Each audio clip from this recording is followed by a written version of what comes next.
everyone, this is Remleiz from 40k Theories, and welcome to this new episode of Adeptus Podcastus. Joining me once again is Tactica Imperialis. Hello everyone. And joining us as our returning guest this week is HoodGuard. Hello. Hello. How is everyone doing today? I'm doing well. Finished up with work. Fair enough. Right. In the news this week, it's mostly chaos related from what we can see, with a couple of things that actually got revealed today, in fact. Yeah. So we may as well start with that. A new Angron model. Yeah, just myself finished filming a video about it. I really enjoy it. I'm very eager to hear what you all have to say about it. Yeah, personally, and this is probably going to be a very unpopular opinion about the model, but I don't really like it that much, to be honest. Interesting. Too skinny. Yeah, it's weirdly scrawny for someone like Angron. Like, his armor looks way too bulky. It looks like a little kid wearing his dad's jumper or something. And with all the details it has, it's borderline over-designed. It's kind of like on the same level that Constantine Valdor's model has. Too much on the armor. The wings are the wrong angle. The blades don't look big enough. It just, I don't know what it is. It just doesn't work. Sorry. See, I'm of the opposite opinion. I like that he's a little scrawnier. I think it kind of shows the transition from the 30k Angron to the 40k Angron. He's a little bit more bestial in 40k. And kind of like the Fulgrim model, I see it as almost like this is their first entrance into their apotheosis. And then you see, how it progresses down the 10,000 years. He looks scrawnier than he does in his human form. Does he? Maybe, I disagree, but that's all right. Oh, maybe that's just because the demonic features are just more accentuated and his neck looks really stretched. I don't know. I don't know. Something just doesn't click. And it might just be there's too many chains. It might be that the red and gold just doesn't work, which is weird considering how well it works on Magnus. I don't know. Just something doesn't click. Yeah, I think the angle from the image probably isn't doing it too many favors. If you actually had it in hand, it probably would look better, as a lot of these models tend to do. It also doesn't help that whoever painted it went a little bit overboard on the edge highlighting. Let's be honest. Yeah. Definitely, every single thing has a shine on its edge here. Yeah. Suffice to say, it's a bit of a divisive model because I've seen some people like it. Like, I saw Oculus, for instance. He said that he liked it because he was built like a wiry pit bull, and I can see that. But at this angle, at least to me, it just looks a bit too disproportionate. Yeah. But again, that could be just the angle, so I'm willing to concede that. Yeah. What do you think about the wings? I think there's the push in the 30k thing to have these really large, extravagant wings, i.e. Fulgrim, right? Do you think it fits with this model? They're very impractical. Yeah, as one person put it, it's like these are the wings of something you'd have on display in a cabinet rather than for a model you play on tabletop. Mm-hmm. They're much taller than he is, and just if you consider when the wings would, I know they're up in the mini, but if they were down, they'd be way past the floor. Yeah, they'd be dragging on the floor. Yeah, which I don't know if that's bad design, because with Fulgrim, at least he had a massive snake body, so it made sense that he had long wings. But these feel too big.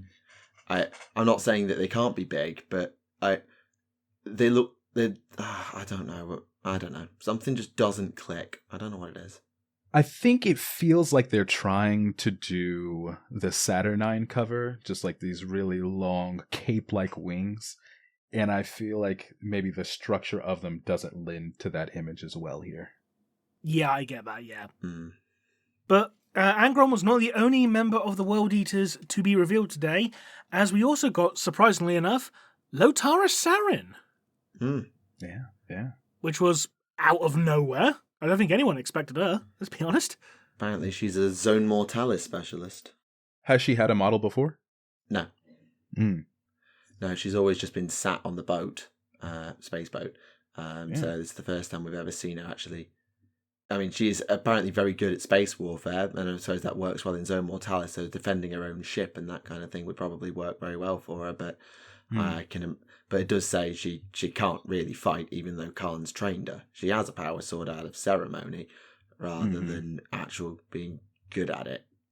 Yeah, I think character-wise, looking at her, I'm not a huge fan of the pose. I don't know if it fits her character as well as something else could. I really enjoy the Commissar from the new Minka-less Command Squad, the kind of like brooding, menacing aura he has. And I wish they had done a pose like that for her, because I feel like that fits her a little bit more than just this really aggressive warrior type, Yeah, she's not a world eater. She's, as it says right underneath, she's calm, she's level-headed, she's respected. Exactly. She doesn't back down to anyone. You've got to be pretty ferocious to stand up to the world eaters, but like, I don't know. I see what you mean. Like, it's a good inspirational leader pose, but she's not an inspirational leader. It's not her gimmick. Right. I feel the pose might have been better if, like, instead of, raising the sword up, maybe she had the sword angled down with her free hand, she was, like, maybe pointing forward or something, like, directing traffic, as it were, essentially. Maybe a little bit more nonchalant, Maybe, yeah. I like that. Also, can we appreciate the fact she's got a Pip-Boy? Yeah, she does. I had a friend also say that, because a handprint is supposed to be from a Space Marine, right? Yeah, and it looks very small. It looks very small, also. Painter's decision, and to make it more readable, but it's a little small. Yeah. But all in all, I actually think Lotara's got a better model than Angron here, personally, but that's just my personal opinion. So. Yeah. But yeah, Lotara and Angron were not the only members, or only servants of the Ruinous Powers, rather, to get some attention, as we got a reveal for the Emperor's Children Codex Limited Edition, and frankly, this is how limited edition codices should be like, rather than just, variant cover. Actually have some stuff with it in, like, a nice little slipcase, that kind of thing. Yeah, and is this, I'm guessing, a new direction they're going? I also like that it's going to be connected to the other 3 Chaos factions with a little... They say there's going to be 4. Fourth coin. Yeah. So I assume when they redo the World Eaters, Death Guard, and Thousand Suns Codex for 10th, they'll... do something, and it does say that there's a quarter of a medallion as part of this one, and you can see the World Eater, Death Guard, and Thousand Suns Legions will be the other 4 quarters. So you'll have to get all 4 limited editions to make this whole medallion come together, but it is definitely a new design and a new take on making a limited edition codex, and I admit it works. It definitely works. Yeah, I definitely agree. I also like the little objective markers, the little medallions. Is that what they are? Oh, the 6 that come with it? Okay, yeah. Yeah. Oh, yeah, they are. I'm fairly sure they're objective markers. Yeah, they are. It does say they're objective markers. Yeah, I hadn't thought of that. Yeah. They're very nice, though. Very simple. Well, I say simple. As well, they're not simple at all, but they are going to be very effective at what they do. And you've got a bunch of art, and you've got all your stratagems and data cards and things like that, which will be immediately out of date because they'll do an FAQ in about 3 months and patch them all out. But as they're wont to do. As they are extremely wont to do.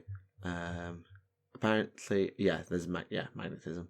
So that's how that works. But yeah, it is really cool for a limited edition. I don't even want to know how much it's going to cost, though.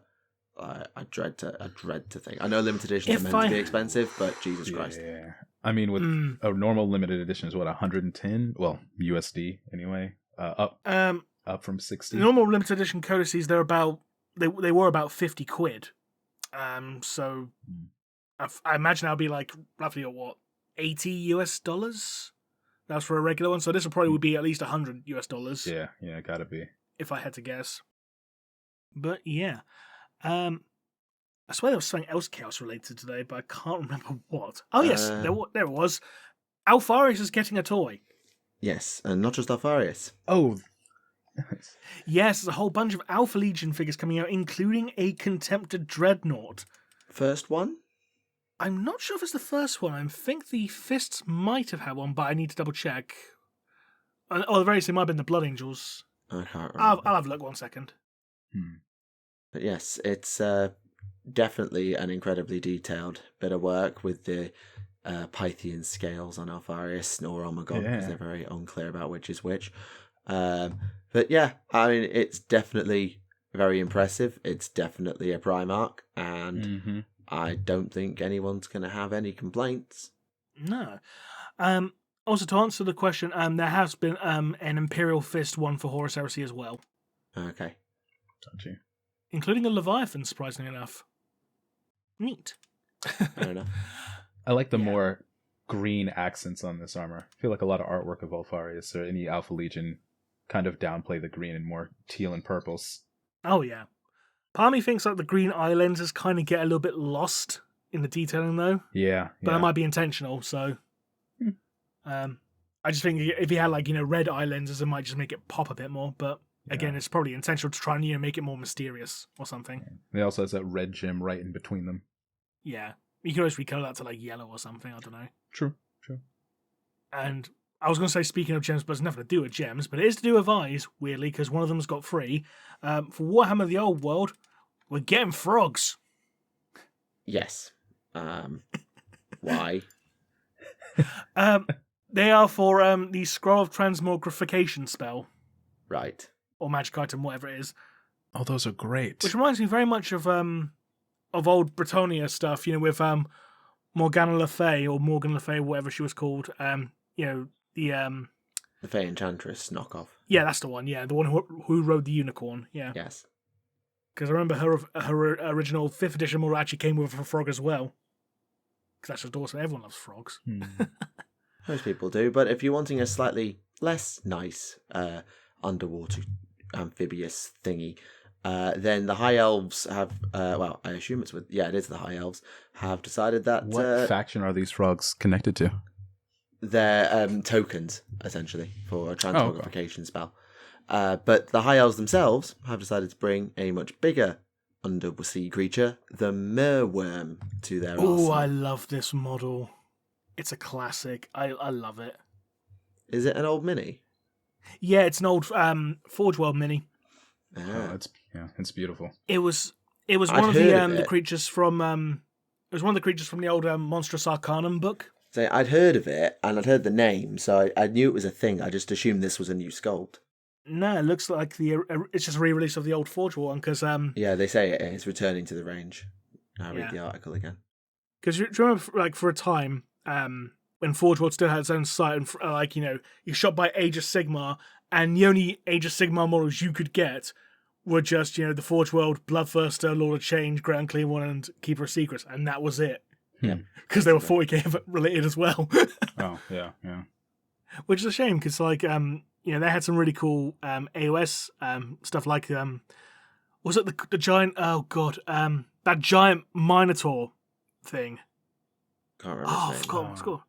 Like the Korgor. It probably wasn't Korgor, but it was something like that. Yeah, two axes for hands kind of thing. And there was also that Chaos Dragon, which was huge. Oh, Galrock. Do you remember that? Yeah, that's it, yeah. Yeah, he was huge, man. It was great. Galrock was the 2-headed one. There was one who was like 1,000 points, and I can't remember what that one was. It was a Khorne one. Oh god, who was that? It was a Khorne one. I remember that much. It was Volgoroth the Scarred. Yeah, that sounds about right. Yeah, he was bloody massive, that one. Oh, I actually found a picture of him in next to a Primaris Marine model. If I can actually get the picture to load, it's too big for Discord. You should be able to see it on screen now, but that's how big he was compared to a Primaris Marine. Jesus. And I'm fairly sure that's meant to be like a normal human on top of him. Yeah, I was about to ask if the rider was even bigger than the Space Marine. He is. He's been cool. eating his Weetabix. Oh, God. It's a shame you can't get that anymore. Oh, well. Never mind. But what you will be able to get soon, however, which has got me personally very excited, we're getting a Mad Doc Grotsnik novel. Yes. Yeah, and why have they shown his terrible mini to go along with this? Like, if you were going to do this, at least give him a new mini, because that is decades old. And even in 2008, when I got into the hobby, it was dog shit. That was old. It's such a bad Yeah, model. that's a 3rd edition sculpt. That's an early 3rd edition sculpt. Like, Point that was Point made. That was revealed around oh god, I think it was around Codex Armageddon that came out. Yeah, along with Chaplain Xavier. And they've just done all this cool art of him, so they definitely know how to do Grotsnik again. So could they not just do it again? Though, admittedly, reading about the actual book, what's quite interesting is, obviously everything that Gazkul was is Grotsnik's creation, but he's also got the whole exploding brains and then being attacked by a death dread and put together by his own grots kind of thing. So bear this in mind. But apparently, I quote, "The Mad Doc is working on something in his pain wagon that will supplant the creation of Ghazghkull as his grandest medical achievement and change the nature of orc kind forever." Now, let's temper our expectations. It sounds like he's trying to make a super orc, or as all the fans of the Beast of Rises series may call it, he's probably trying to make a prime orc or something like a prime orc. But this is a novel, and Ghazghkull is the guy. They're not going to make a mini of whoever this is, so let's be real. This guy's going to die on the table, and there's nothing we can do about it. But it's a cool concept that Grotsnik has made Ghazghkull, then he made Super Cyborg Ghazghkull, and he's still not happy. Well, I mean, when you have ambition, right? Well, exactly, yeah. Yeah, absolutely. I mean, he was working on the Super Orc and ended up grafting Ghazghkull's head to it after the Ragnar Blackmane incident that we do not speak about if we're a self-respecting Orc player. Because, sorry, Ragnar Blackmane should not be capable of cutting Ghazghkull's head off, no matter how good the chainsword is. But anyway, it's still interesting, and I'm curious to see where it goes, that's for sure. Who's writing it? It's Denny Flowers. Denny Flowers, Yeah. yeah. Who? I don't think I've actually read any of their stuff, to be honest. I have. You wrote- Outgunned was Denny Flowers. And Oh. the new one too, Beyond. I've not read that one yet, but I yes. forget the name. Yeah. Okay. So he hasn't written anything work related. The book in question, Outgunned, was a guard book, but against orcs. Oh, okay. So he's written stuff that is orc adjacent, in that the orcs were the antagonist. I'm just going to do a quick search and check if there's anything. Oh no, I have read something of his because he did the one of the Red Gobbo books. Oh yeah, the Gobbo's Demise. Yeah. Okay. And some Necromunda. And that was actually all right. So okay, I can see promise in this. 'Cause he knows how to write greenskins. Okay. Yeah. So yeah, I think I'm optimistic. Yeah, I think we'll see how good it actually is, but I definitely think it has potential to be very good. And it's this is not a diss. It's refreshing to have not Mike Brooks writing orcs, not because Mike Brooks is bad at writing orcs, purely because they write almost all of it, and so get someone else to have a go. Yeah, that's not that is not a criticism. That's like saying get someone other than Phil Kelly to write Tau. I personally haven't very much liked Phil Kelly's Tau books, but someone else deserves a shot, which is why it's good that Noah Van Guyen's written Elemental Council, which I still haven't read yet. It is sitting on my shelf here, staring at me. Of course it is. I've heard really good things about Elemental Council, though. So have I. That's good. Yeah. Put it on the list. I'm doing a reread of Dawn of Fire before the Silent King comes out. So after that. I'm still behind. I still haven't read Hand of Abaddon yet. I'll be honest, I've not read it ever since the first one, because the first one really soured me on the series. I know. Just because of how bloated it was. I know. That's why it's been my job to carry on and see it through. But speaking of something a bit more playful, well, it's a shit segue, I don't know, I don't care, but there's a new update for Space Marine 2, which involves biovores.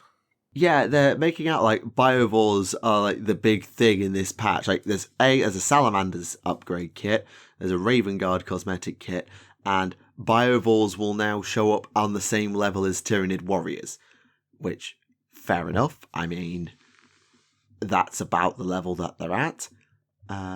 There's also a new ultimate difficulty mode called Absolute, and PvP is now in Necron temples.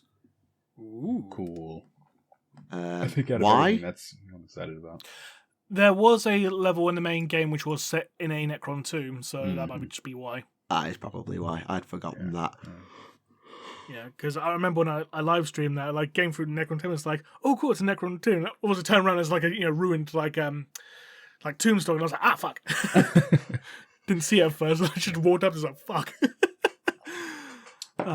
Yeah, I haven't played the new update, but really want to do the new map, because I think when I was playing Space Marine 2 a lot more, it was PvP was my main thing, and of course as a Salamanders fan, I have to go and now main sniper just for the drip.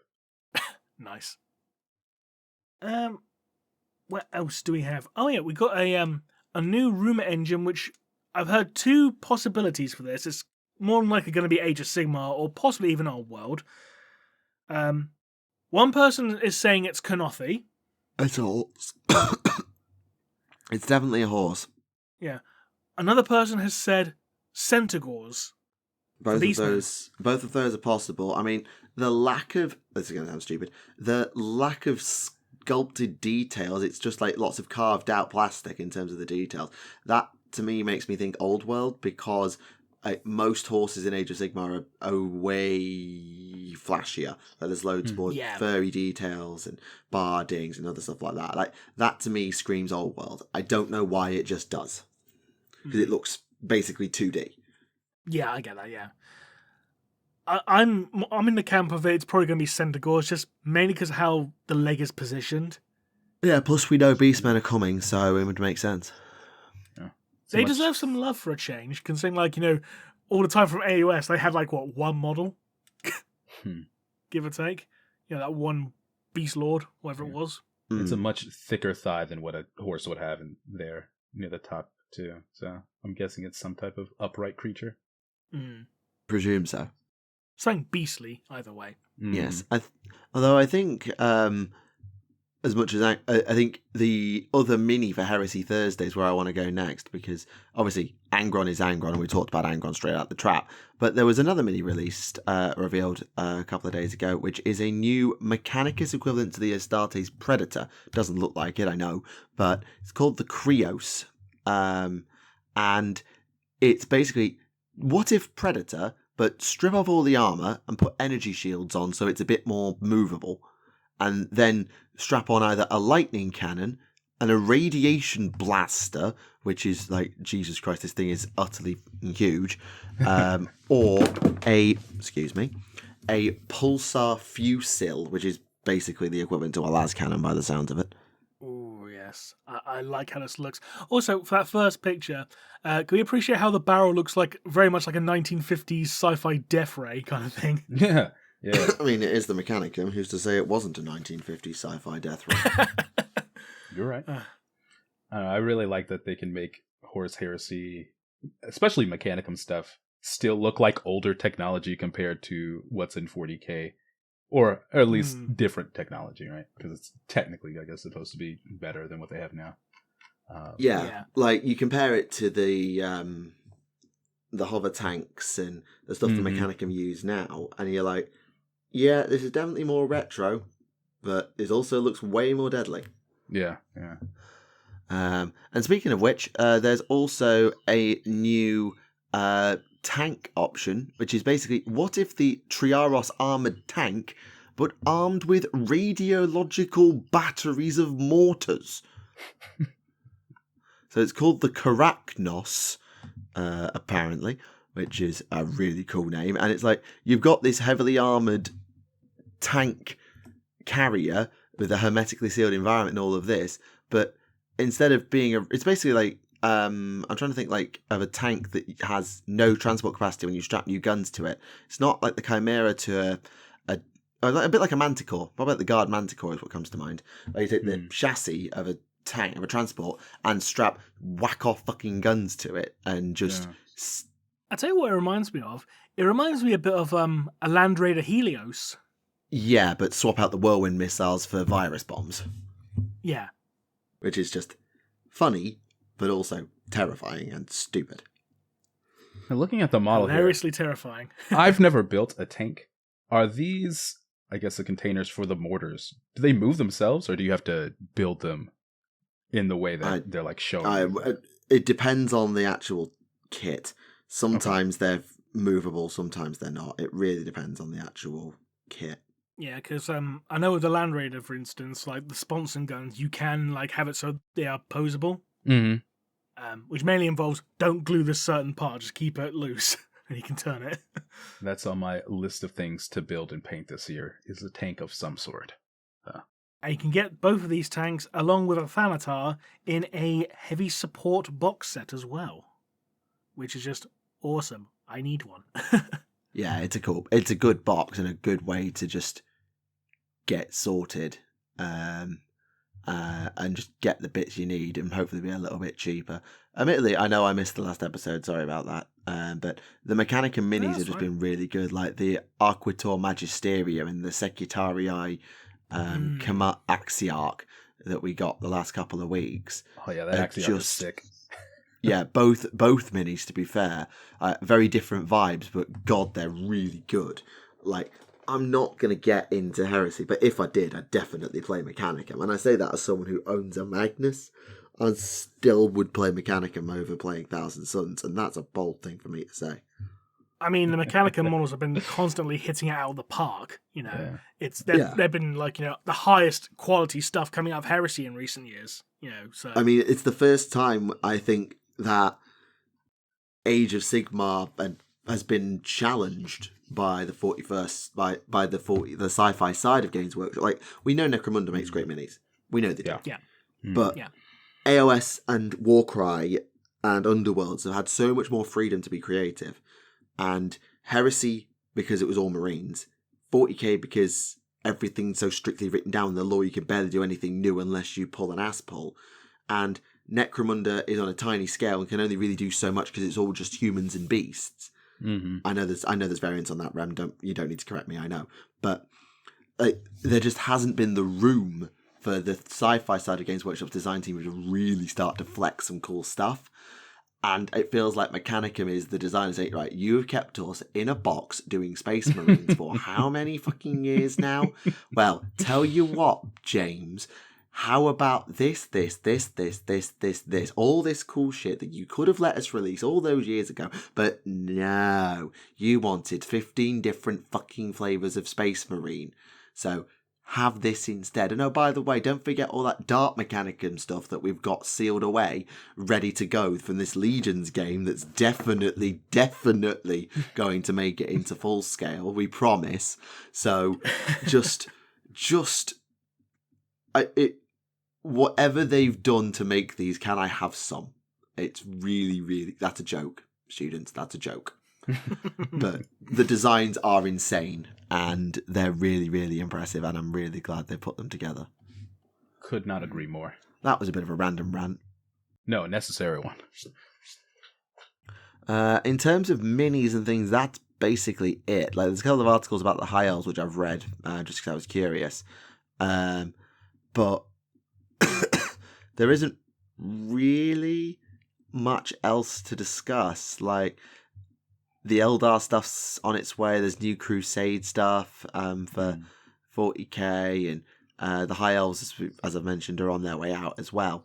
But there really isn't that much that I can see as I look through the news section. It seems to have been a really quiet couple of weeks. It has, yeah. Have you all read the new Eldari Codex? Yeah, that. We forgot to mention this. Yes. Yeah, the changes made to Wraithbone. Yeah. It was the talk of the town last weekend. Honestly, I think from at least what I've seen in my community, my comments, it's a little mixed. I think in the wider spectrum, people are not as enthused with it. I don't know. I'm definitely one of those people who likes every single little detail to be spelled out. However, with Wraithbone, I did like the more mystical aspect of it. It was a little bit more mysterious. So I'm more on the, I don't care for the retcon as much, but it's not, super important, especially when it comes to the game or anything like that. But for those curious as to what the retcon actually is, the new codex effectively retcons Wraithbone from being a type of psychoplastic to effectively an alloy formed from various compounds, ores, and minerals. Yeah, so they turned it from psychic bone to rock / metal. Yeah. And, like, I don't know, it just... I think it's one of the... Maybe it's a way by GW to go, look, one of the things that you could... Why haven't the Eldari just made a crap ton more stuff if they can just make more Wraithbone out of singing it? And it's like, well, they can't, because this is why. Because it's actually not And maybe, we can hybridize the two. Like, it could be you need certain minerals, and then it is formed into Wraithbone through psychic abilities. And you can hybridize the, psychically sung into shape with it's made of alloys, and it's not just made of bullshit and warp nonsense, which, I don't know. I'm trying to toe a line that probably doesn't exist, but I think it's a way to sort of nip in the bud any suggestion of, well, why don't they just make more? I think. Fun enough. I was going to say, fun enough. It seems to have actually been answered in the Aeldari supplement for Wrath and Glory, Inheritance of Embers, because they do talk quite a bit about Wraithbone in it, and they say like, oh yeah, Wraithbone, like, you're creating anything really complex or just simply large, it can take like days or weeks or even months. Like a simple spear can be made in like a few seconds, but if you want to make like a Wraith Lord chassis, that's going to take you weeks, kind of thing. Yeah, but if there's one thing the Eldari have in their lives, it is time. Yeah. So like, I don't know. It seems like a retcon to fix a question that no one had outside of the corners of the internet had thought to ask yet. Because I don't think anyone has asked that question. Yeah. But like, as I think about it, I'm thinking, you want to paint the Eldari as a dying race. Well, they can literally make infinite Wraith constructs and shove infinite souls into them if they just pluck them out of an infinity circuit. Why can't they just do this ad infinitum? Like, it seems a way that you could try and answer that question is make it psychoactive, make it require the work of a Wraith Singer to make, or a Bone Singer or whatever, but make it that you do need core raw materials to make it happen. Admittedly, that there was a funny comic I saw online of Votann going and I don't think they were singing the song from Snow White, but you can imagine it. And then the Eldar coming like, "This is ours now, suckers. We need this actually because all of a sudden it's actually not made of psychoactive bullshit. It's actually a rock. Bye." I think I found it. Yeah, that's the exact one. That's the exact one. Honestly, that could make some interesting conflicts between the Votann and Eldari fighting over resources like that. It does also work for doing that if you wanted it to. Yeah, but then you're back into like the trope of like elves versus dwarves, aren't you? So it's like, do we really need to go for this trope again? Everyone else does it. Yeah, I suppose it's kind of expected though, isn't it? No. Yeah, and I mean, I was reading the High Elf lore for Old World, and it's literally like, oh, the War of the Beard happened, and they still hate each other. Yeah, they're not really allowed on the continent anymore because they got beat so badly in the War of the Beard. But they're still on islands, switched to the dwarves is out of sight, out of mind. Like that's the level of pettiness that we're working with in Old World. So it makes no surprise if they're still, if there's a hit to play, then they're going to play the hits. Oh, I vaguely recall something for like Warhammer Fantasy years and years ago when they were talking about the War of the Beard, and it had this whole list of names the dwarves gave to the Phoenix King back then, and one of them was just the unnecessarily tall. Yeah, that sounds like a standard insult to Caledor II. Yeah, was he the dragon guy? Caledor I was Dragon Tamer. No, right, that's a lie. Okay. Caledor Dragon Tamer was the mage who created the Vortex. Caledor I was just a random-ass Phoenix King whose lore I've forgotten. Caledor II was War of the Beard guy. Right, okay. Because, I don't think Caledor I was ever Phoenix, was the mage who created the Vortex, because he was around at the time of Anarian. So, the original Caledor Dragon Tamer was around with Anarian at the time of the war against Chaos and the creation of the Vortex, and he's still supposedly trapped there to this day. Whereas I think the third Phoenix King, was it the one after Malekith or was it the one after Belshazzar? No, I think it was Anarian, not Malekith. Don't even talk about the Eternity King. Belshazzar, Caledor I, I think is how it went. Okay. Also, I found the list of dwarf nicknames for Caledor II, which include the likes of the Oathbreaker, the Coward, the Friendless, the Irredeemable, the Thin, the Beardless, the Goat Lover, the Pale, the Princess, the Ale Sniffer, the Goat Warrior, the Goldless, the Unnecessary, the Broken, the Long-Nosed, the Slayer of Kin, the Untrustworthy, the Nervous, the Frightened of Loud Noises, the Dark Fearer, the Child, the Fragile, the Laughable, the Beard Thief, the Pointlessly Tall, the Honourless, and the Intruder. Yeah. Needless to say, dwarves hold a grudge. Who would have thought? 437, to be exact. That's going in the great book. Yep, mostly for killing dwarves. Yep. Admittedly, I'm very...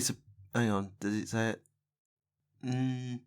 Oh yeah, Beard Thief. I was going to say that they call him the Beard Shaver, but no, they call him the Beard Thief. But yes, that works too. Yeah. Because that was all because like the dwarf sent like an emissary and they shaved his beard off and sent him back, and the dwarf's like, well, I'm not going to stand for this, mate. Yeah, and the worst part is that the only reason Kalador did it is because he was so pissed off and confused because the Dark Elves were pretending to be High Elves and attacking the Dwarves. And the Dwarves were like, how the fuck are you attacking us? And Kalador's like, this is a load of bollocks. To hell with your beard.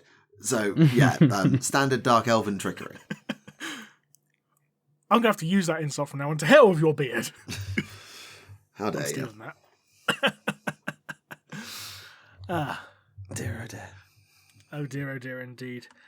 But yeah, not much else in the news overall. It's been a very, very slow week, I'm afraid. Yeah, and I think a couple of... The problem is I think they were sort of relying on Angron, and, well, I did a very quick stroll through social media whilst we were chatting, and, like, the first tweet I came was, yeah, let's make a resin demon Angron that isn't accurate to the art and looks worse than the plastic one. See what happens. Yeah. I've seen one person comment in regards to his leg armor. It looks like he's wearing golden leggings. Someone said it looks like he's wearing tactical heels. Mm. Oh yeah, he's kind of raised up on his toes there, isn't he? Yeah. I think that one might be able to be chalk up just to the angle, in fairness. Yeah, I know.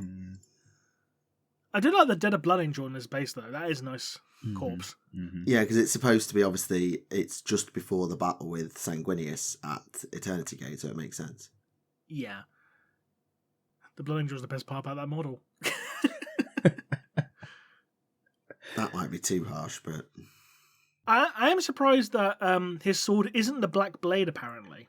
Yeah, the lore behind it goes that he didn't care what weapons he used, as long as the blood... It was very much Khorne cares not from whence the blood flows, and Angron doesn't care what causes it to flow, so he just uses whatever was lying around. At least that's how I read it. I'll read it again just to make sure I've got that right. Yeah, he didn't care what he killed with, so long as he killed. Yeah, it's kind of disappointing that we've got like 3 Angron models now and not one of them's got the Black Blade. Yeah, because like when we got... obviously, original Angron was never going to have the Black Blade because he wasn't a demon. Demon Angron, who had the best opportunity to have one, but also it got broke, meant he couldn't really have it because it got broke. But we know that Demon Angron didn't have Gorefather, didn't have Gorechild, and doesn't have what he has now. And we have the Black Blade that we know he has, but in the Siege of Terror, does he have it? I can't remember, to be honest. I don't think so. Well, yeah, that's the thing. Tell a lie. There is a model with the Black Blade. It's the epic version. Where he literally looks like Satan. Yes. All right. You win this round, Remleiz. But even so, it's like, God, the old epic Primarch models were kind of awful, derpy and hilarious, weren't they? They were just awful. I mean, the proportions on that are hilarious. Yeah, I mean, this is back in the days where everything was hand sculpted, though, wasn't it? So, fair enough. Which Primarch had the best glow up? Yeah, that is the question. Magnus. Oh, Magnus is I don't Magnus, yeah. Blue monkey that he was. The blue monkey, yeah. Whereas Mortarion was literally just the Grim Reaper. Although, admittedly, you can tell this is an old post because it's before Demon Fulgrim came out. But, yeah, I think what's interesting is, obviously, you know, we've got Angron, we've got Fulgrim, we've got Horus Ascended. So, are they going to do... Who else have they got? Well, obviously, I know they've got Mortarion left, they've got Magnus left, who are both transfigured. Maybe I know Magnus hadn't fully gone because that didn't come till later, like right at the end. But they haven't got that many more demon Primarchs to do because Pert was after the Heresy, Alvarez was dead, Kurz was never demonized. He was drifting off in space at that point. Lorgar was no, wait. When was Lorgar transfigured into a demon? It was after the Heresy. Yeah, I thought it was post Heresy. I just couldn't remember what the event was that triggered it. Post, yeah. Because he wasn't a demon when Horus exiled him. No. Mm-hmm.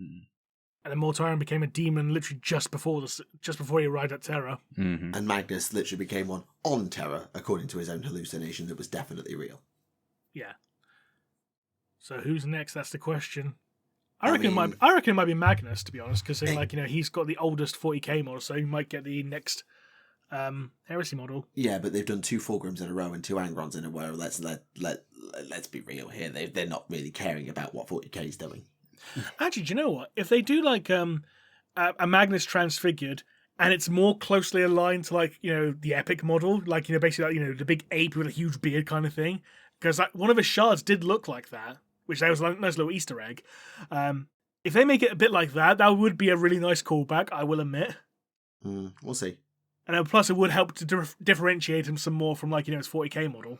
Yeah, but the problem is you're going to get people like you and me going, he looks derpy, and then you're going to go, it's a reference. And I'm going to, yes, it's a reference, but it still looks fucking stupid.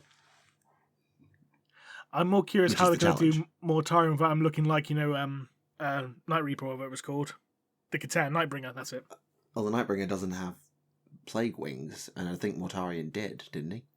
About that. He did have wings. Nightbringer doesn't have wings, no, but Nightbringer is basically the Grim Reaper as well. So how are you going to do it without looking too much like it? Is my question. I think it's the Nightbringer is a dark aspect of the Grim Reaper, whereas with Mortarion, I know he was infected to hell when the Death Guard came out of the warp. So it would make sense if he looked less like death, more like death warmed up.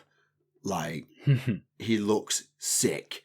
He looks like he's dying, but he still possesses that aura of menace, and I am going to fuck your day up.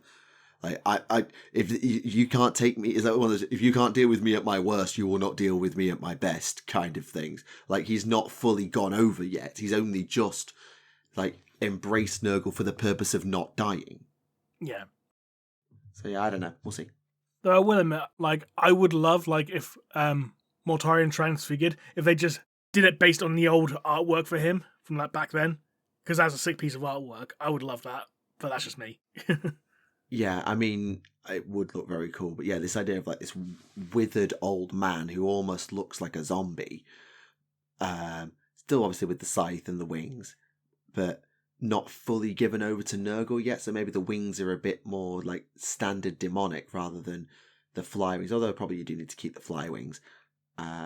But just have these low down fly wings and the scythe. It's almost like he's leaning on his scythe and he looks sick. He looks dead. Not just dead behind the eyes, dead. And no, I get you. But then again, isn't there... Wait. You know the Garrow novella where Garrow dies? Mm-hmm. Yes. We get a pretty good description of him there, as well as in Siege of Terror when he fights Jagatai. We have a pretty good descriptor of what he actually looks like, even if we don't see his artwork. Mm-hmm. So, considering that all we have of Mortarion Transfigured is what he looked like at the Siege, because he literally turned into it just before the Siege, it would make sense if we took the descriptions from whoever wrote... Was it Warhawk? And... whoever wrote the last Night, the Garrow novella? It's Garrow Knight of Grey? Yeah. Night of Grey, that's the one. Night of Grey, not the Last Night. Where have I got the Last Night from? Who the hell's that about? Batman, probably. Probably. But yeah, I think Mortarion makes sense to do as the next one, because at least he was at the Siege. Magnus wasn't really there much, if at all. Yeah. He was doing his own thing. Well, he certainly wasn't there in the head, was he? Hey-oh. Dang. Yeah. I think what would also be quite good is, I think what would be really cool is if the Imperial side can get a few bits. I'm thinking Black Templar Sigismund. We've got a bit of Sigismund, haven't we? But he's not really the Black Templar yet. The Emperor's champion that he becomes at the Siege, where he goes around literally taking everybody's head and name. That would be cool. That would be a cool mini to do. Or even a resculpt of Sanguinius. It wouldn't be Sanguinius broken, because that would be dumb. But Sanguinius Defiant. Oh, that's a good name. The Sanguinius who's just beat Angron and is off to fight Horus, knowing he's going to die. So he's almost on one knee, his wings are down. The spear of Telesto is limp in his hand, but he's still got this steely-eyed look of, if I'm going, and I am going, you're going with me, brother. That's that same aura that the Echoes of Eternity cover gives, right? Like his bedraggled wings that are all blackened, and I love that. Yeah. That's kind of what I've got in my head, is the Echoes of Eternity artwork sort of done a bit. Or we could also go for just, Jagatai with a bike. Please. Or just get Jagatai a fucking bike, yeah. Just get Jagatai a bike. You can make it a jet bike. That would actually be really cool. Some mount. That's all we need. Yeah. But speaking of other things quickly, I was reading through the Votann novel. I haven't actually managed to read through any more of it yet since last episode. So I can't really talk much about it. I apologise. Yeah, one of my colleagues from Warhammer Club said he'd read The High Carl's Oath. I didn't get it. I finished it also last week. Oh. Yeah, I mean, he said it was pretty good, because what he said he would plan it. There was one little bit of lore, I think wasn't actually new, but it said that female and male Votann are basically indistinguishable apart from the lack of a beard, because he was planning to do these really cool shield maiden conversions for his Votann, but apparently, basically any Votann without a beard could easily be female, in terms of, like, they're almost, facially at least, they're almost interchangeable, apart from the women can't grow beards. Which I thought was an interesting bit of lore. I don't know quite why they decided to do that, but maybe it just saves on design space. Maybe. I was like, I'm enjoying it so far, but I do find parts of it to be a little long-winded. I don't know if you felt that way, Hood. Yeah, no. There's definitely a couple of parts that I think are maybe too verbose. I really enjoyed it as just like a culture-building novel, because, the codex doesn't really delve too much into how they interact with each other, what the politics are, and all that. So I think all the parts of Mirtan kind of navigating her new position really do fill in a lot of the different aspects of the Votann that I was curious about. I must admit though, I did like when they were preparing to have the Imperials board their ship, and it's like, hide that Imperial and put under a blanket. Oh yes, the Arquillars. Yeah. And one of the Votann squealing like a fangirl when the Imperials did it. I was like, they did it. That was adorable. Yeah. I've managed to read chapter 2 of the Wraithbone Phoenix. I've literally read one more chapter in a month. I know. I don't know. I want to read it. It's just like there's always something else to do, whether it's sorting out or it's I don't know. It's one of those books where, a bit like Deathworld, that I'm just going to have to find 3 hours where I've got nothing to do and then just binge it, but I know that doesn't exist. And, like, don't get me wrong, it's quite fun. It's interesting, and it's a very interesting perspective on, like, what being a ratling in the guard and out of the guard is like.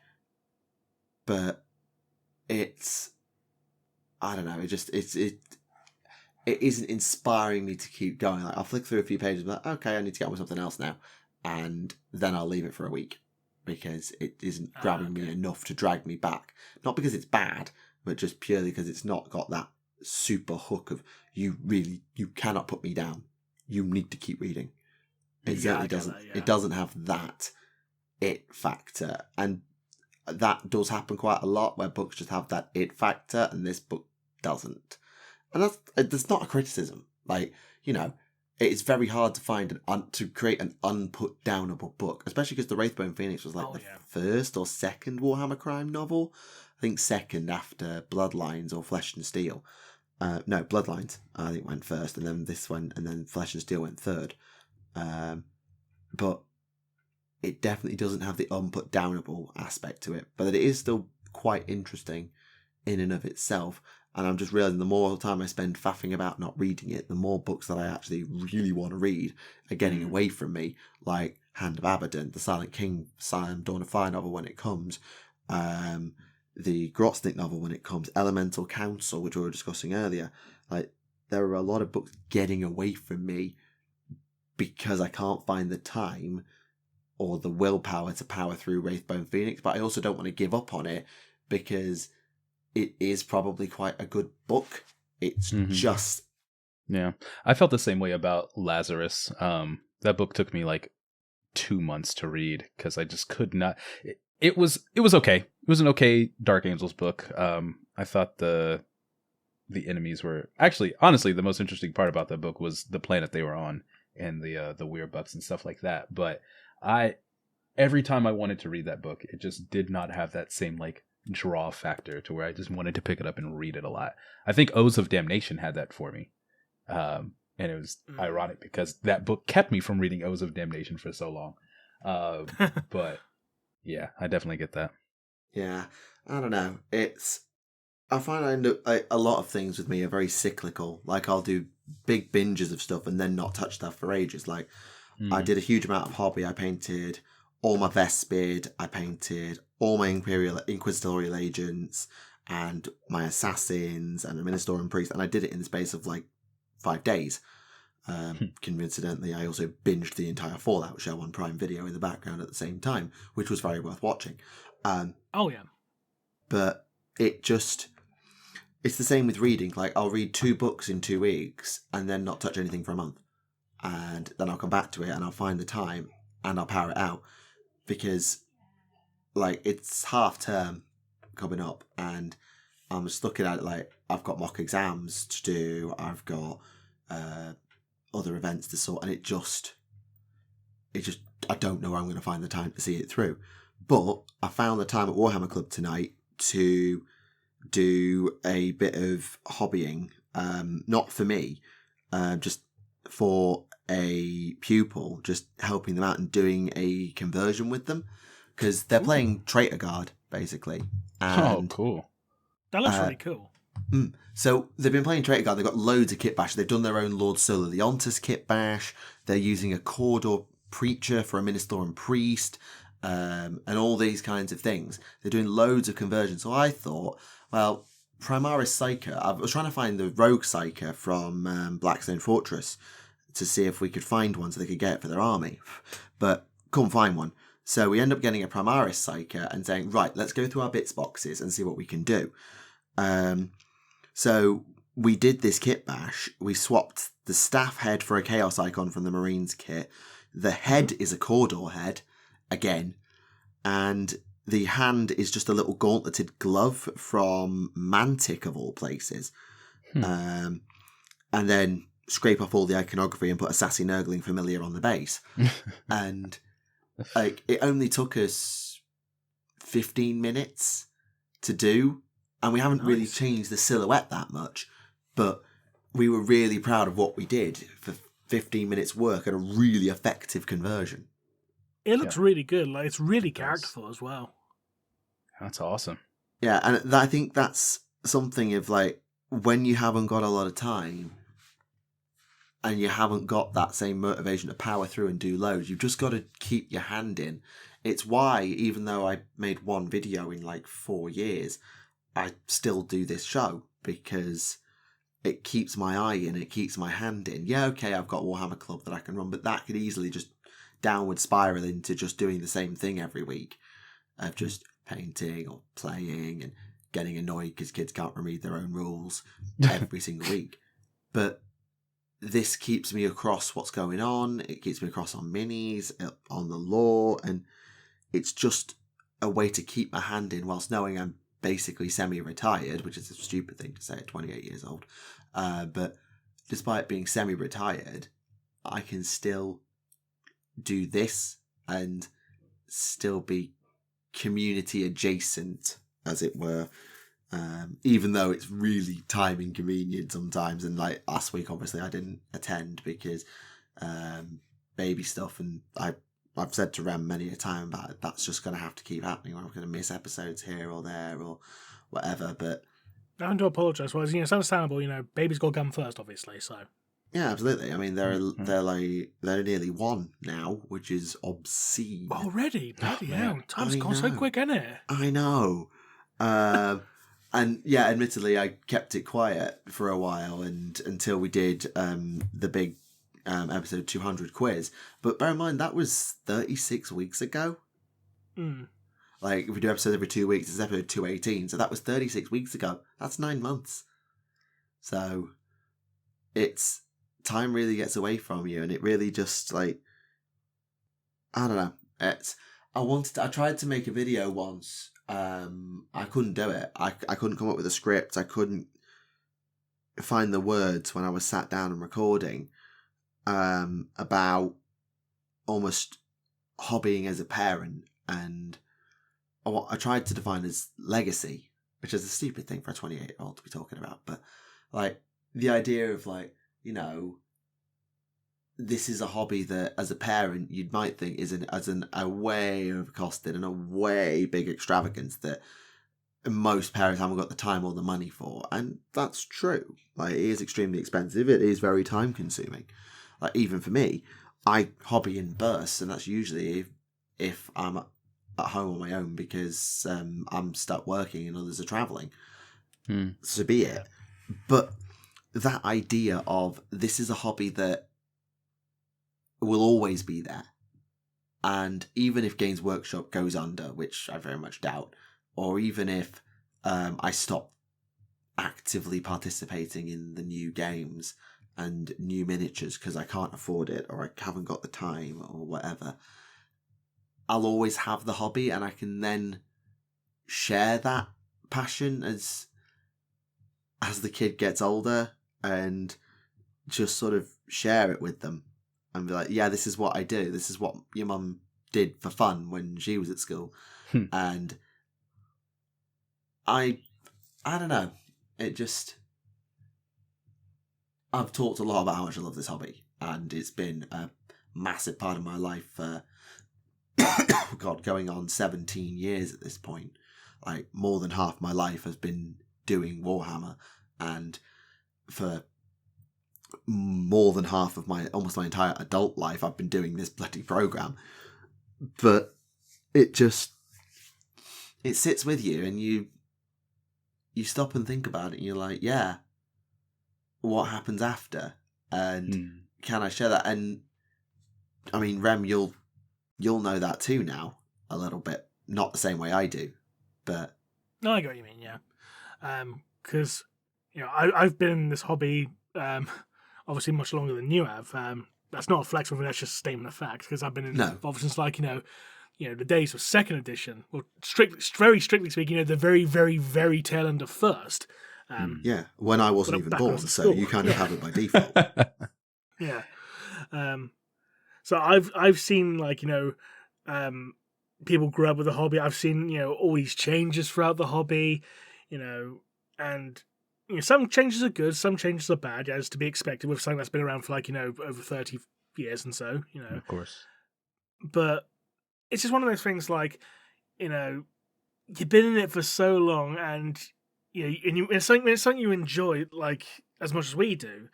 You know, you can't wait but to share it with others, if that makes sense. Because I'm sure, like, you know, when the time comes, Neve, you know, you'll want to, like, you know, go down to Games Workshop and pick out, you know, your daughter's first army or something. Yeah, You know.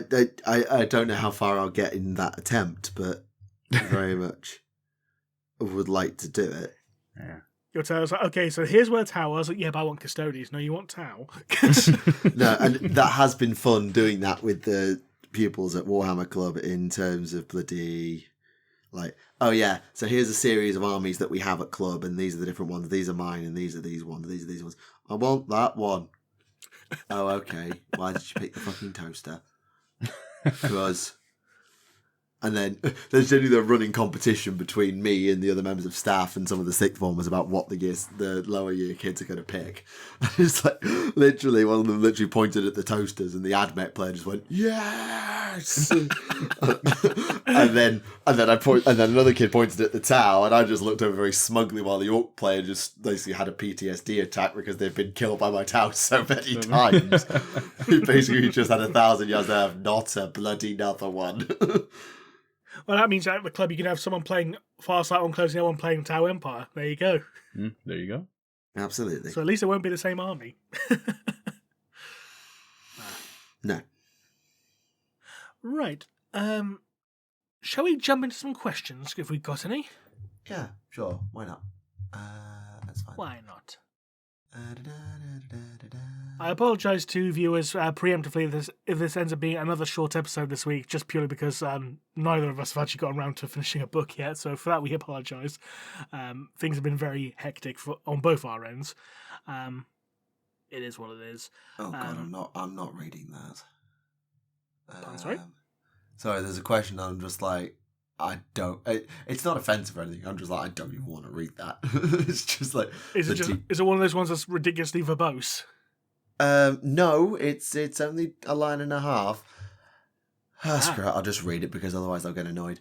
The infinite and the divine is often seen as and I've seen often in air quotes, as a toxic yaoi romance. So which pairing of 40k characters should do the same thing for toxic Yuri romances? Please cut this out. Please cut this out. Just no. Just no. Sorry. So we'll just leave that as like we're not answering that. Moving on. Yeah, we're not answering that. Moving on. Sorry. So I was gonna make the joke about Celestine and Greyfax, but the comments beat you to it. Oh, there you go.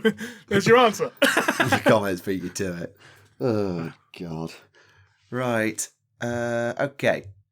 What would be a fun way to bring back Rogue Trader era Slann into modern fluff? I mean, technically they are. Well, they're featured in Horus Heresy lore because Eldred Ilfren and Bethusda Narek ended up killing one. Yes. Yeah. But that was the last one, was it not? He was a member of the Cabal. We don't know if he was the last one or not, though. From what I can The last of the Cabal, I think, not the last of the Sin. Yeah, that's it. Yeah. Yeah. So maybe something to do with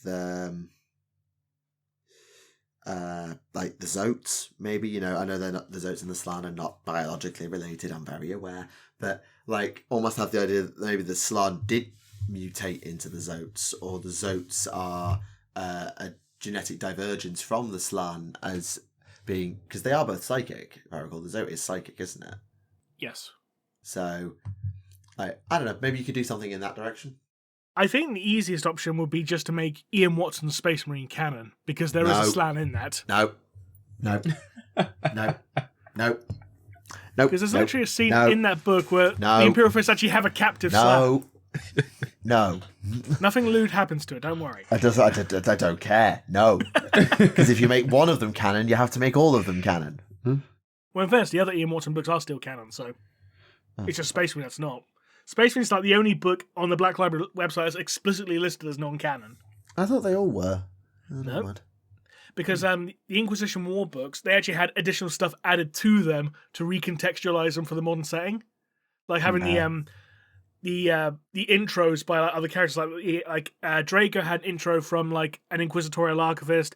Harlequin had one from like a Mechanicus tech priest who literally found the manuscript behind a sewage pipe. And yeah, says what the artist thought about Ian Watson's work. And the third one had like an intro from like an Eldari Farseer. Fair enough. Because that book ends in the webway, so makes sense. So those intros basically recontextualize it as like, is this story actually true, or is this just someone bullshitting us? We don't know. But they are canon, just not necessarily true. Yeah, it's probably bollocks, but at least we're going to put it out there, and you can make of it what you will. Exactly. I did an entire video on that, the Apocrypha of Jack Draco. Go check it out. It's a good video. Yes, you did. But yeah, Space Marine, by contrast, was just explicitly listed on Black Library's website as like, we were tempted to rewrite portions of this to make it like, fit with the current 40k timeline, but we fought against it. So enjoy it, just don't try and fit it anywhere, because it won't. So. Right. But answer to the question, canonizing that book would be the easiest way to make Rogue Trader era Slann canon again. So just purely because of the fact there's one in it.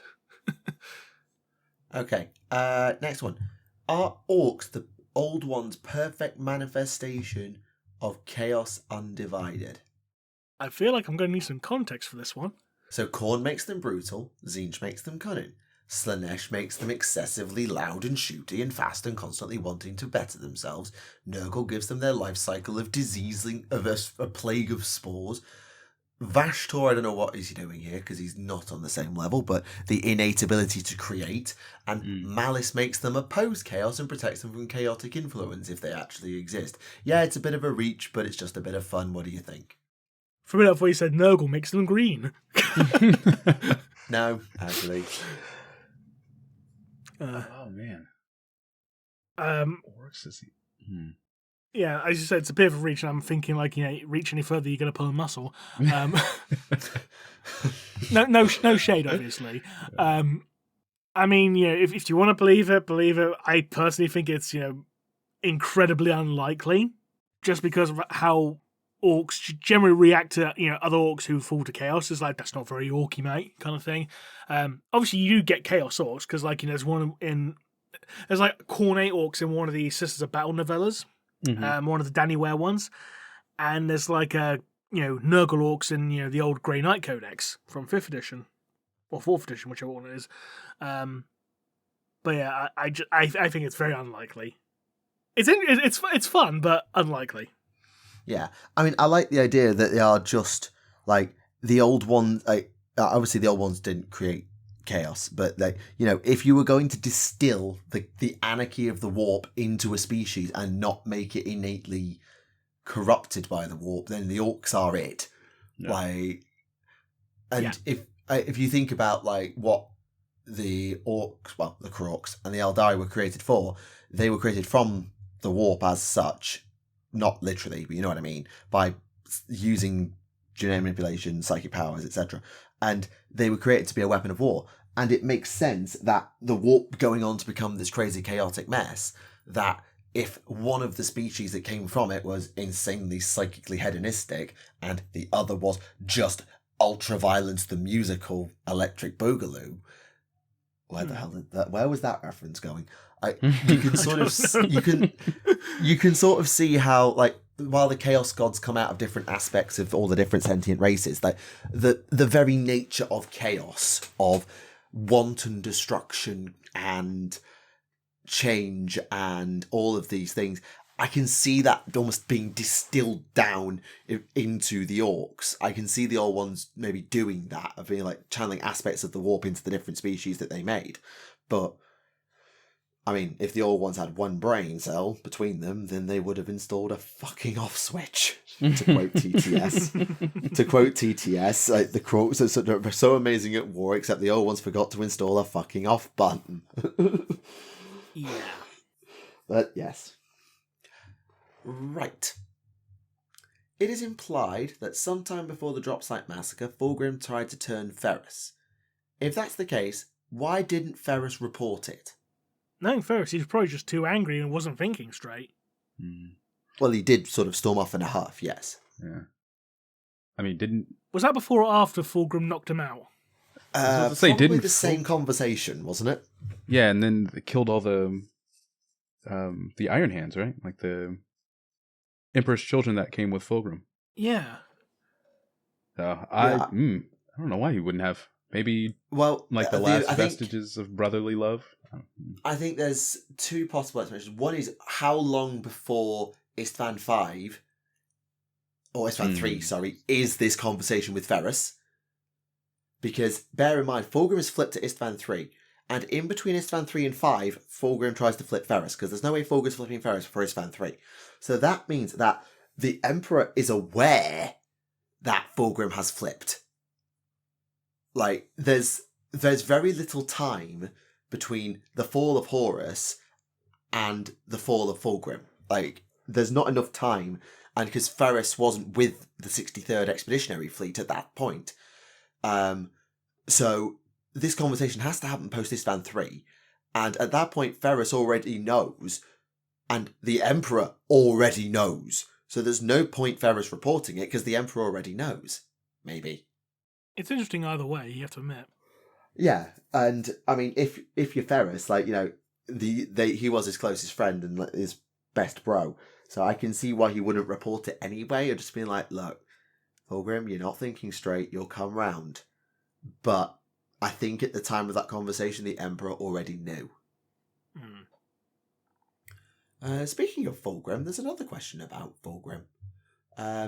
I heard that Fulgrim was sent to the wrong planet and that his pod was switched with someone else. Is that a thing? Oh yeah, wasn't it like switched with Jagatais or something? The question asks who would it have been and how would you switch up the Primarchs and their homeworlds. But where's that? Where's the quote on that?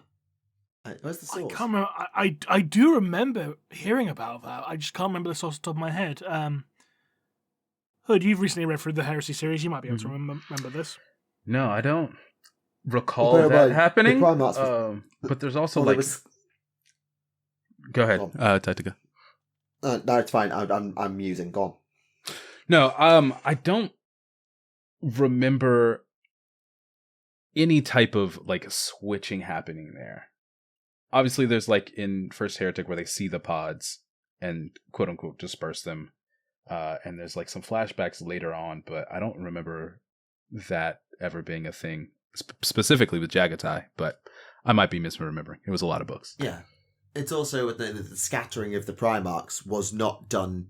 Well, it was done deliberately or accidentally. You know, there's the whole Azrael paradox that we don't talk about with the Chulcha engine, but the scattering was not planned. Like there was no planning of they're going there and they're going there. It seemed like it was just scramble go. So if a switch was done, the only ones powerful enough to innate that switch is the Chaos Gods, and we're not going to get their perspective on it. Right. All right. Apparently, it's in Scars. Apparently, Magnus reveals that an outside force switched which planets Jagatai and Fulgrim would land on. The passage of it supposedly reads, I could tell you that the fates decreed Fulgrim to be sent to Jagoras and you to Chemos, and I could tell you which arcane force in the universe prevented it. I need to double check that, because this is coming from Reddit, so take it with a pinch of salt. Yeah. But at least this person's actually given a passage and a book, so we can actually check. Yeah, it's something worth at least taking a look at. Magnus could also just be lying. He could be, yeah. Magnus could absolutely be lying. Or he could be hallucinating. Like, Dad said he was going to forgive me, and Fulgrim says, no, he didn't. I was there. You never said that. Citation needed, little brother. Indeed. Right, a rather simple one, but I honestly want confirmation because it's been bugging me. Are the Death Guard's Plague Burst Crawlers just corrupted Arquitor Bombards? I need to remember what those are. They're the big, not that big, they're the mortar launchers from the Death Guard. Oh. They look... I think they might be, because they look very similar. Okay. The Plague Burst Crawlers. They might be, because they do look very similar. I don't think it's ever been outright confirmed, but it would make sense. Yeah, I think it's more implication rather than confirmation. Because they do look very similar. Yeah, with that big cannon. Yeah. And the general shape of it looks very similar as well, just a little bit more rounder. Right. Okay, next. Do the Catan have a warp presence? The Necrons don't, but what about the Catan? I assume so, considering that they're shown to be very weak to warp-based attacks, like, psychic powers and demon weapons, so I assume so. Yeah, I mean, they were sentient beings, star gods of sorts, so it would make sense. Also, there is some debate as to whether or not Necrons themselves do or do not have warp presence, considering the Destroyer's entry in several of the codices mention them having shattered souls, so there you go. Indeed. I did an entire video on it years ago, go check that out. Yeah, you can blame people. You can't blame people for having forgotten that one. No, in fairness, but I just wanted to plug my shit. Okay, I'll save that one for last. If Gothic is supposed to be a hybrid of English and Japanese, and to the kin it sounds like ye olde English, would some Proto-Gothic on Feral World sound like French, since English is just bastardized French? Well, I mean, there's the Backwin books, right? Like the Maison Du, she kind of admits that it's like a derivation from Old Franc. The thing is, English is so much worse than a bastardization of French. Yeah. So I'm pretty sure English is classified as a Germanic language, but Yeah. It's worse. Three different languages in a trench coat. It's 5. Like, you've got Celtic, like Old Celt. You've got Latin. Norse. You've got Norse. You've got Germanic Saxon, and then you've got French. Like it is, which is also sort of pseudo Latin, but it is such a bastardized language that you cannot just say, "Oh, this Old English will sound like this language," because English has not sounded like a single language ever. Like, You go back far enough, it sounds like German. You go back further than that, it sounds Scandinavian. You go further back than that, it sounds Roman. You go further back than that, it sounds Welsh. It's just you can't even pin down one language to English. It's such a mess. And honestly, like, we as English people whinge so much about learning other languages for no fucking reason, because learning languages ain't easy, but learning English is fucking horrible. And meanwhile, the Dutch, they learn 5 languages and smoke pot. So they can do it. What's everyone else's excuse? What's everybody else's excuse? Exactly. Right. And we will finish, I think. Actually, no, there's one more question I've skipped. My apologies. I present to you a hypothetical dilemma. You can give an overlooked character a top quality brand new makeover mini, whole 9 yards, best mini ever, but you must also bury another one with an awful Kotiaz level mini. Who are you picking? Right. New top tier level mini, Karandras, because he's been left out. Give my boy some love. And the demotion mini, I don't know, Lysander from the Imperial Fist, because no one gives a toss about him. I would go Lady Malice. Ooh, I would love Lady Malice to get a mini. And just bury Vect. Like, he does, like, as much as I love a cool Vect on the Days of Destruction mini, there's no way to do Vect interestingly without making him look way too edgy or like a zombie, because that's what he is, basically. So I'm quite happy for Vect to get buried. So basically, you're just saying re-release Vect's old 3rd edition model. Yeah. Alternatively, I'll just do the classic Tau thing. Actually, no, I'm going to do the classic me thing. Wazdaka and bury Aun Va. Nice. I'm surprised you didn't say Okais, because he hasn't got anything, has he? Oh, Okais is also... Yeah, there's Malice, there's Okais, there's Wazdaka. Actually, what was his name? He's not in the codex anymore. I know Lady Malice isn't either. Don't she? No, Dark Eldar. Hellion guy. Baron Sathanix. I'd have loved to see a mini for Baron Sathanix at one time or another. I remember that being really cool when I read the rules for him. But also Wazdaka. I just love a Wazdaka mini. Always want a Wazdaka mini. Or Corsaro Khan on bike. We mentioned Jagatai earlier. Yeah. Ooh. Yeah. Corsaro Khan on bike. Don't play with me. Right. What about you then? Because I've given about 12 there. So I think if I were to pick one to just have like a top tier, it would have to be Tashan, right? As a Salamander's good player. shout. This is not one at all. If there was one I could bury and just make it even worse, it would be the Dread Knight. Just go all the way in and make it even more horrible. Oh no. God. Drago. I don't think you can make the Dread Knight even worse, though. I don't think you can. Make a Drago Knight. Yeah, just something just Drago really silly. Drag Knight. Oh, God. Absolutely. Yeah, you know what? Though. Yeah, I hadn't really thought about it. Then I read the question again, and I'm like, actually, this could because the question of like, oh yeah, which mini would you love to see made really? Which overlooked character would you love to make really awesome? But yeah, who would you like to punish in return for your raising thing? Yeah. Okay, and we're going to finish on this one. What Warhammer quote, speech, passage, or whatever is your go-to boost if you're in a headspace or to get out of your own head? A classic for me. Only the insane have strength enough to prosper, and only those who prosper may judge what is truly sane. That's one that's always stuck with me ever since 2nd edition. So, is that from the 2nd edition rulebook? It was, yeah. Fair. It was either that or the Codex Imperialis book, but it was one of the two. Yeah, fair. I mean, I don't really find myself quoting much Warhammer quotes to myself. I won't lie.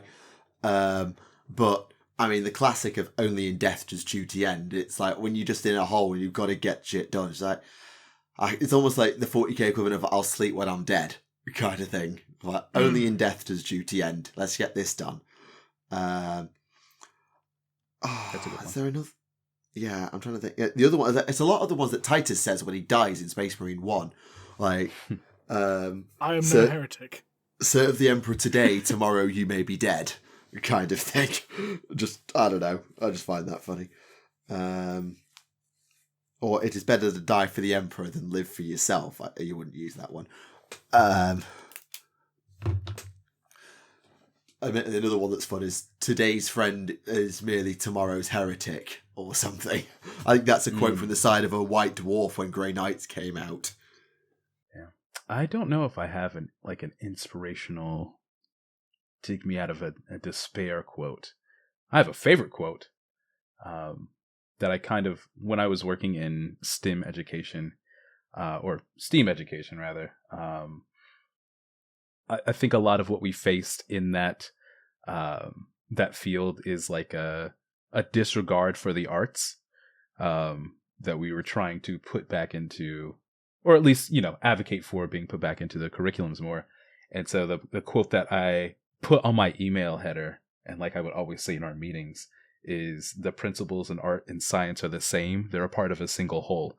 And that comes from Perturabo, which is one of his more less angry, martial, petulant quotes. But yeah, that's very good. Actually, I've not heard that quote before. As weird as it sounds, whenever I think of Perturabo, I just keep thinking of that one scene where he ate a Hydra.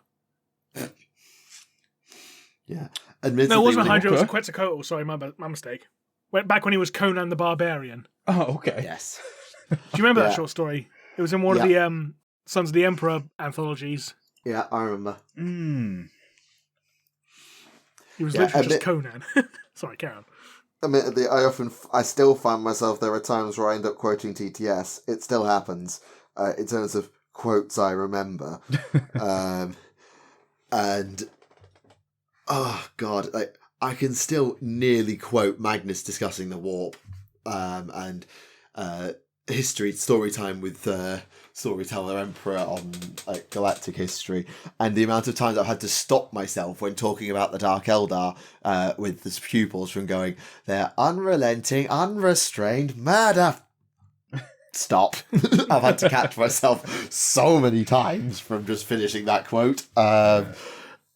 And yeah, there are just so many of those, and I'd love to just go with, fuck you, you're a nerd.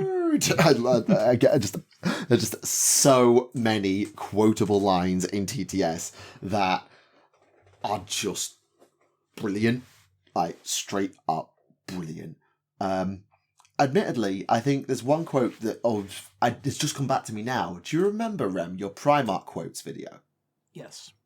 The one by Dawn, the idea of if you've won in your own head, you've already won. Yes. That has just come to me now, but it's probably one I should keep on tap, because sometimes when you're just staring down what looks like an impossible problem, if you can win in your head and clear it up in your own head, then that's half the fight done. That is half the fight done. Oh, speaking of heads, very briefly, I am going somewhere with this, don't worry. Going back to the Angron model very briefly, you know how a bunch of people were complaining online about its face? Mm-hmm. Someone just brought up a very good point in regards to why I don't like the face, and it's because he looks like Freddy Krueger. You know what? I'll take the point. That's not wholly wrong. I think somebody said in my Discord that he looked like the, I forgot what disease it is, from Osmosis Jones. Oh, God, yeah. Was that the one voiced by Lawrence Fishburne? Was it Lawrence Fishburne? Which, that villain? Disease. Or that disease? I don't think the one had massive claw, didn't he? Yeah. It was... what kind of disease? Deadly. Yeah. Yeah, I see it now, yeah. Yeah, Thrax, yeah. In fact, I'm actually just going to check something. I'm just curious as to what... I'm just going to put the word Angron into a social media search engine and just see what people say. I'm just going to go through it very quickly. Oh, you brave lass. 30k Angron looks like a meth addict. That's a good first one. A slight improvement over his totally not a bloodthirster 40k model. You know, Angron's always looked like a bloodthirster, though, so, yeah. Why is he so? Why is he so small and he looks like he has anorexia? Jesus. We did say he did look scrawny, so yeah, there's a line. Yeah, there is a line. Yeah, it looks stunning, but the wings would be painting nightmares. Accurate.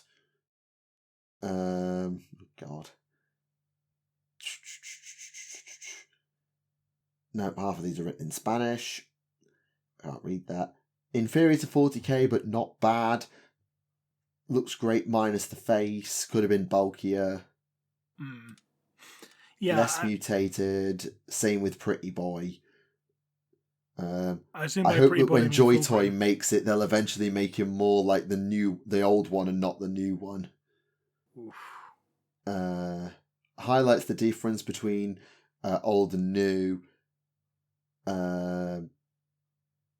Feels like a precursor, but probably shoot for the 40k one.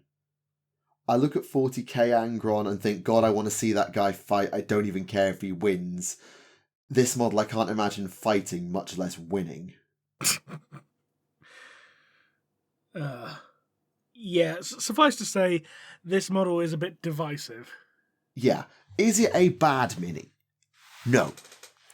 But the problem that all these Primarch minis have is because there's now fucking 2 of them, all the Daemon Primarchs are going to get compared to each other. Yeah.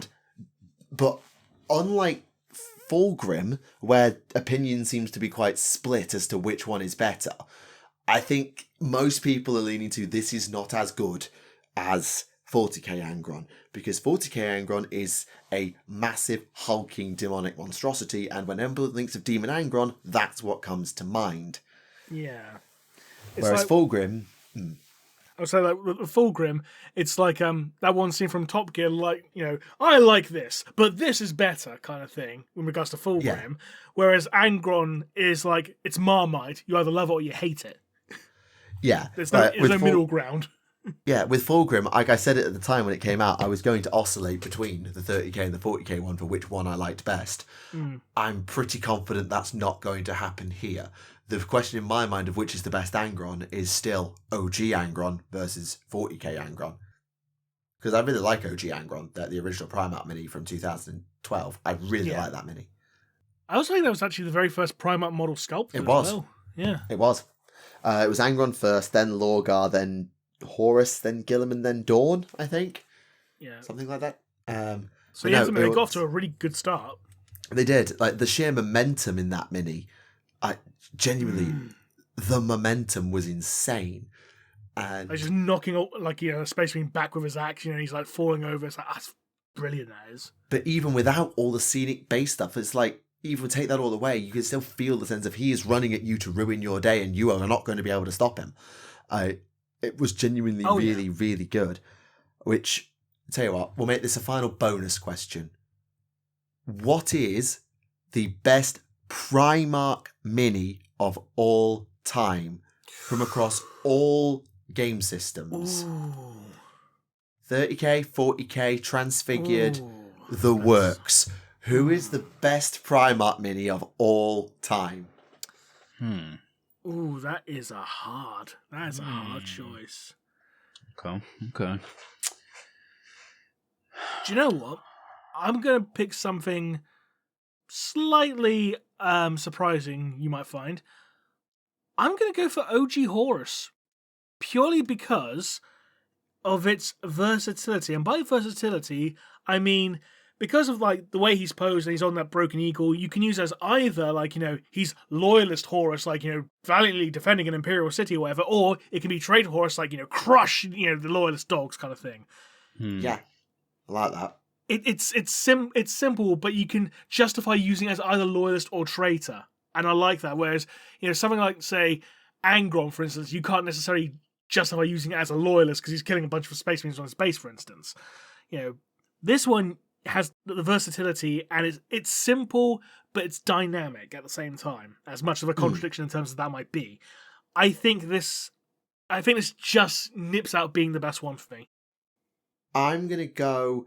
I'm weighing up because I am a massive 30k Magnus stan. I love that mini. I own that mini. That's a good I one. painted that mini. Yeah. But by half an inch, I'm going 30k Sang.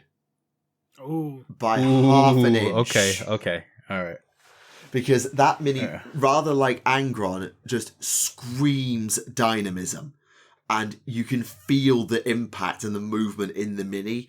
And could they have done something different with it? Yes. Am I really interested to see like the Sanguinius Defiant thing we homebrewed an hour and a half ago? Yes.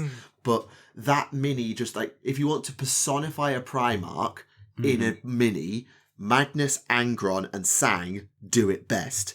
Angron, I love that mini, but it is pretty one note because it's Angron. Magnus is very stationary and you need the magical vortex from the scenic base. But Sang works either way. So I'm going 30k Sang. Fair enough. I think I'm actually going to go with 30k Magnus. I was thinking Corvus, but I hate the face on that model. It's terrible. So I think I really do like the Magnus one. I know you need the scenic base for it, but having that and just like, I don't know. I really like that model. I like his armor. I like the the wind blowing in his hair. I love it. It's probably my favorite Primarch one. Yeah, it is brilliant. £80, very well spent, and about 80 hours. It felt like. It's interesting because obviously we've got these transfigured ones now, and we've got the 40k ones, and I really like a lot of the 40k Primarchs. Lion's fine, Gilliman's decent, Horus isn't a thing. Angron's really, really good. Mortarian's decent. Magnus is just a meme. And New Fulgrim is very, very good. But those original 30k sculpts, man. Yeah. Gone clear. Comments, you have to let us know if you made it this far. Who is your favourite Primarch mini of all? And on that note, given the time and general lack of stuff in the news to talk about this week, we shall call it there for the episode. So, thank you very much to everyone who tuned in for this episode. We hope you enjoyed it. And thank you very much to HoodGuard for joining us this episode. Absolutely. Thank you for having me back. Pleasure as always. You're welcome. So, until next time, everyone, this has been Remleiz from 40k Theories. This has been Neve from Tactica Imperialis. And this has been HoodGuard. And we'll see you all again next time. Bye-bye.